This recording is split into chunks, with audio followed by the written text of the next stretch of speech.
guys, buksan natin ang ano ko galing sa Imi Jewelry.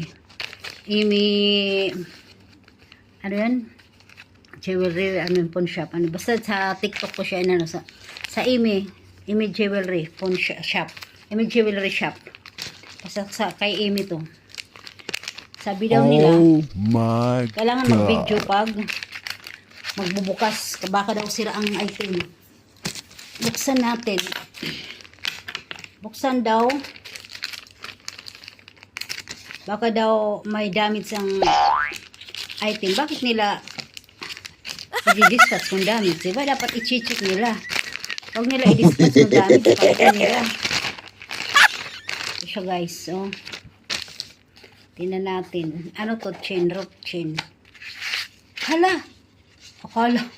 Nagtaka ako. Sabi ko, dito pala. Wala. Nandito pala siya guys. So, naka-plastic. My God. Imi Jewelry. Tingnan natin kung damage or not. Naka-stapler pa siya guys. Akala ko di. Nagtaka talaga ako wala. Dito pala sa kabila sa plastic. My goodness. My goodness. O hingkinis. Ayan.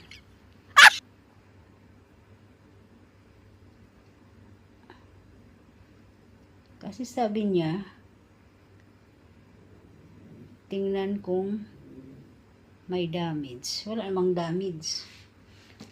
Sawa ng Diyos, okay naman siya.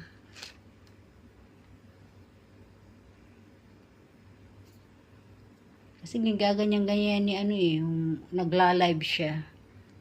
Ito guys, ang bago kong manipis lang siya, rope chain. Rope chain daw ang pangalan nito. Binuksan ko siya talaga kaagad kasi sabi diyan sa ano, message na kailangan pag magbubukas ng item, i-video. Baka daw may sira para makita talaga na